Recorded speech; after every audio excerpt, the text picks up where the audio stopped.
Still, Brown slipping. He'd be okay, but Maxey to Embiid on the other end. Take another look at it. Looks like he just lost his footing simply. I don't know if the floor was wet, but either way, he would stay in the game. Later in the quarter, Brown driving, blocked by Embiid, saved, and now we're going the other way. George Niang, all alone in the corner.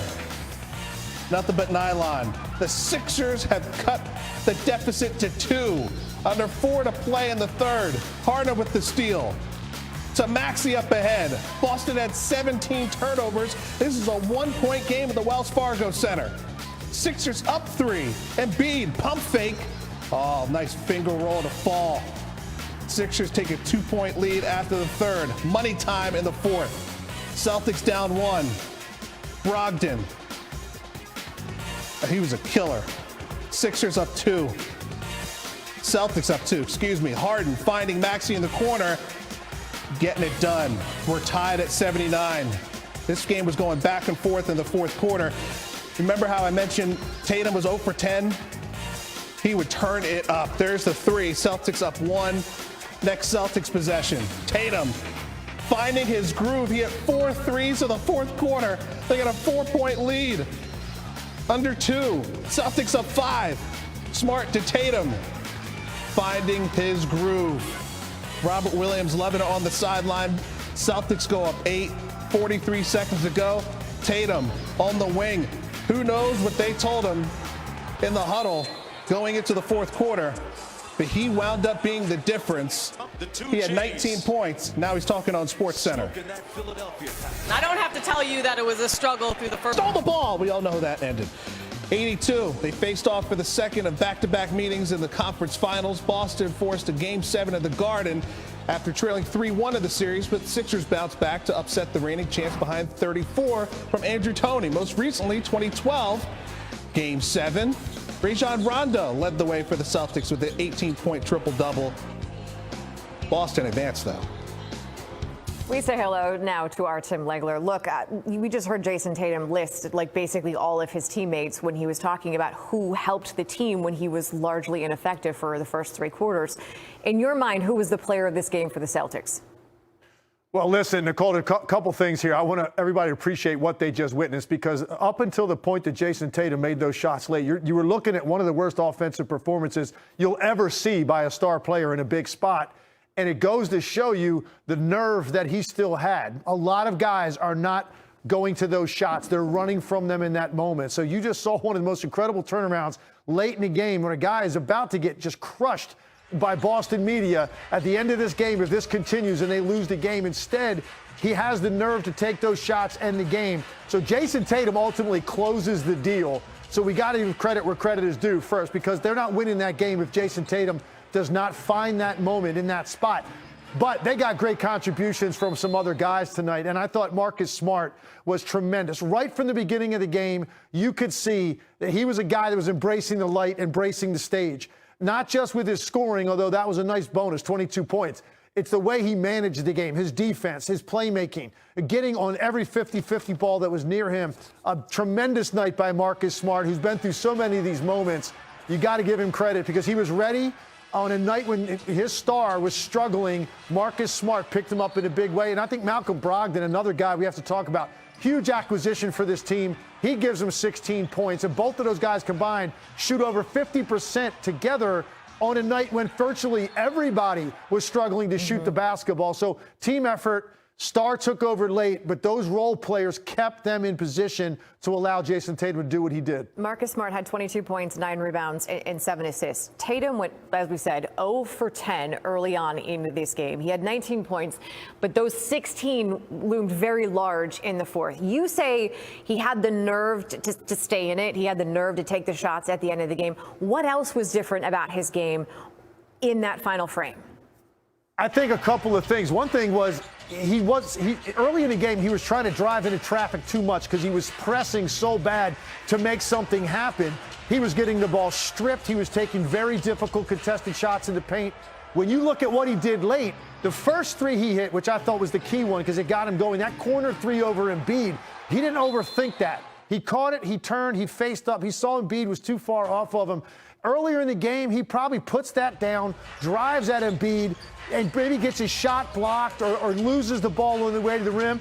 The fact that he slowed everything down, looked him in the eye, knew he had time to get that off and drain the first one. Then the next two, he got the matchup he wanted against a smaller player on the perimeter, and he knew what he was going to after the first three. He now wants to get to that sweet spot, the step-back three, going either right or left against a smaller guy, and that's the matchup he was looking for. He avoided taking it to a ball screen where he could have been trapped. He avoided a switch where he'd be going against somebody bigger. He knew what he wanted in those two particular instances, and he just made one, so he strung together three big ones at the end and bailed out Boston on a night when they just did not play very well offensively, collectively in the second half. This was not a glorious offensive performance from either team. We're going to look ahead a little bit later to Game 7. Tim Legler, we appreciate it very much. Those late threes were huge for Jayson Tatum in that last quarter. He had 4 threes, 16 of his 19 points. As you see, 4 of 5 from 3, all in the fourth quarter. Now, from the man who had one of the best seats in the house to watch that fourth quarter performance, the head coach of the Boston Celtics. Yeah, I mean, just his poise got him going, and so the standard that is set for him to where if he's not scoring, he's not playing good basketball is wrong. And so he's had multiple games this series, and when he's at his best, he doesn't need to score. And I thought his communication to his teammates, I thought his defensive intensity, and I thought just even his force trying to drive the ball kept him in the game. And so he plays with a level of poise regardless of how the game is going. You pulled him aside after that timeout with about 5 minutes left. What message were you delivering to him then? What kind of confidence were you trying to show him? I love you. Yep. Yeah. That's it. Joe, can you talk about the impact Marcus had on this game, both ends of the floor, and that one play early in the first quarter where he rips the ball away from Embiid? Did that help set the tone for you guys tonight? I just thought he brought a level of he got the pace going for us from start to finish, and he did a great job of keeping us poised. And he was the quarterback of our defense, him and Rob, and so. When Smart can dictate the pace like that and get us into offense and get us into spacing and just play with that level of toughness, it was contagious. And so he's one of our emotional leaders, and he does that for us. Do you think that helped establish your tone? Yeah, I'm sure. Yeah, I'm sorry. Yeah, it did for sure. Free throws on Maxey's show. What led to that replay, and was that a moment for Tatum to just kind of take a deep breath there and hit those threes out? I don't know, I have no idea. They just missed I don't know if someone told him that.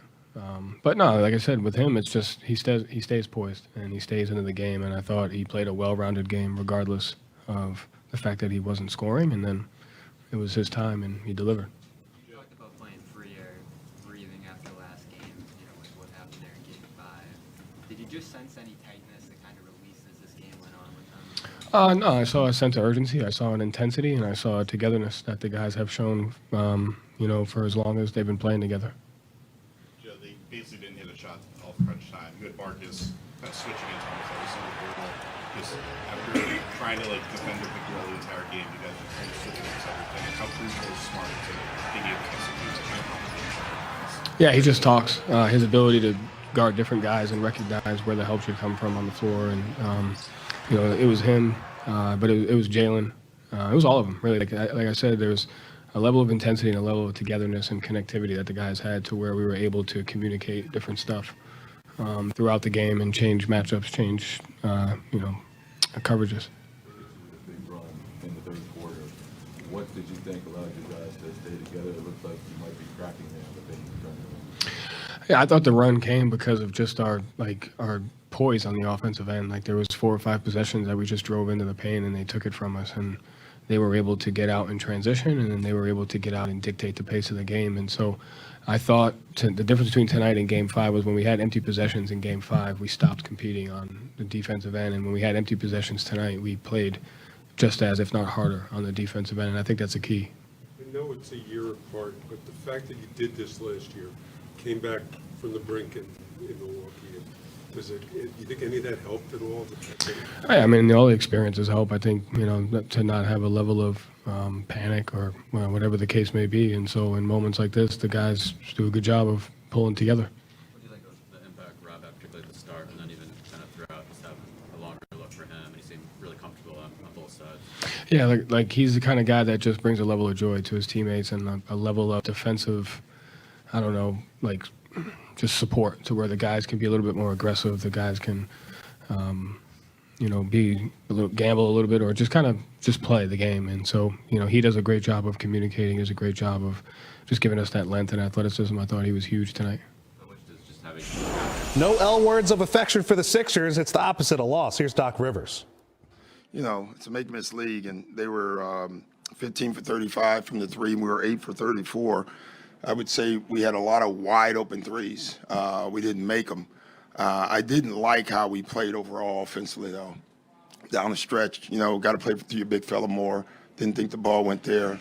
So I have to watch the film, but I just didn't think we had a game of great trust tonight. I thought our guys all wanted to win.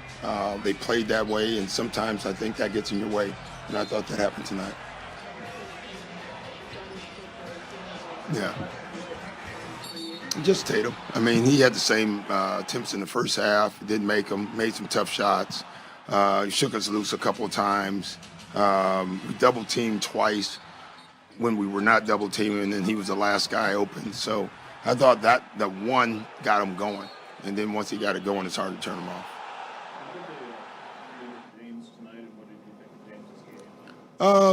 They just had a lot of size in the paint.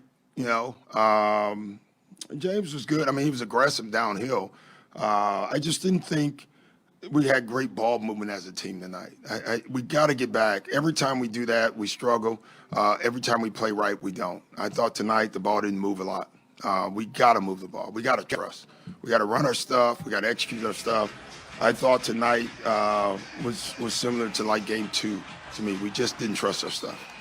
Why do you think we struggled?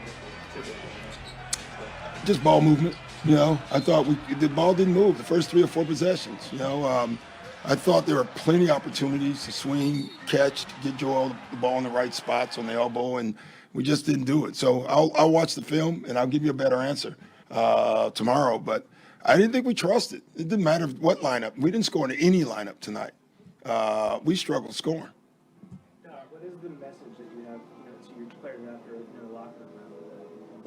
Well, we knew we had to go through this team. Nothing's changed. And that's what they all were saying, that it wasn't a down locker room. I mean, they were disappointed they lost the game. But you didn't have a locker room of anybody feeling defeated or anything like that. I can guarantee you that. How do you take the disappointment? The Sixers are once again just one win away from their first conference finals appearance since 2001.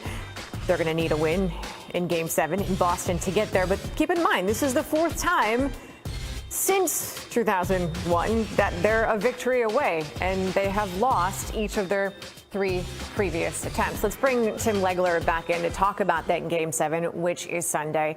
Look, like I said earlier, this was not an offensive dream. It wasn't an offensively glorious performance from either team. So what do you expect Sunday? I was saying a lot before this game, Nicole. I said all that Boston really needed to do was make sure they were within arm's length with 5 or 6 minutes to go, because in that situation, with a team on their home court knowing this is their last game in that building, the pressure just starts to really just collapse you. And I thought that's what happened. Philadelphia played tight. Their last field goal was with 6 minutes left in the game. And Boston was the team that was more relaxed down the stretch, ultimately. Same thing can be said now about Game 7. If Philadelphia can just avoid an onslaught, avoid that big rush that they're going to hit you with the energy and momentum in the building, and not get buried at the three-point line in the first 3 quarters of the game. If you're within striking distance and put the pressure on their star players to have to make plays and make shots down the stretch, it's going to be Philly's best formula. But I also think they need to start to look at end-of-game offense and how they're going to run it and make sure they're more committed to go to Embiid in his favorite spots. They didn't do that. Or on a night if James Harden's struggling again and Maxi's playing well, have the guts to give the ball to Maxey in a 2-man game with Embiid. Don't necessarily be married to your star players. Maxey in his own right could be a star. I thought that would have helped them tonight down the stretch. They seem to get, just locked in on James Harden trying to do his thing, and Embiid catching it in spots he wasn't comfortable. You had another guy that had a great offensive night that was not a big factor down the stretch for them. Like, we could take the Giannis approach here and say no matter what happens in Game 7, that the season wasn't a disappointment or wasn't a failure for either team who is going home at the end of the game. You can also list a variety of reasons why the franchise pressure is there for both organizations. In your mind, who cannot lose? Boston. And here's why. This was a team that all year long we generally regarded as a better team than Philadelphia. They were the best team in the NBA the first couple months of the year. They're coming off an NBA Finals appearance. Now, they had some ups and downs at that point. They were a little bit of a roller coaster ride second half of the year. Bottom line is, though, they're one of the deepest teams in the NBA, and they've got finals experience, and they've got 2-star players.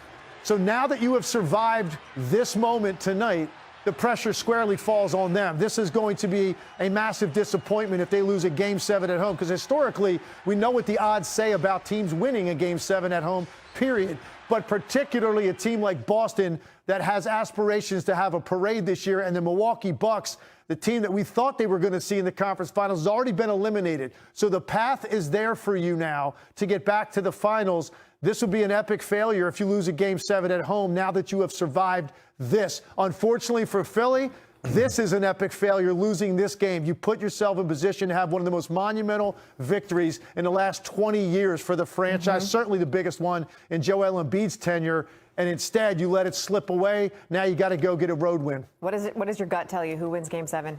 You're going to go with the home team 90% of the time, and I'm going to do that in this case as well. I just think it's going to be a massive sigh of relief on the part of the Boston Celtics that they survived this. And I thought they played, for the most part, moved the basketball better tonight. Didn't have a great shot-making night, but they moved it better than they had earlier in the series. I think they found something tonight defensively, too. I think Boston now goes home and plays very well. It's tough to go against the home team in a Game 7, Nicole. Much more of this game and what to expect in Game 7, because you're going to see Tim coming up on SVP around 12:30. So, more of that. Thanks, Tim.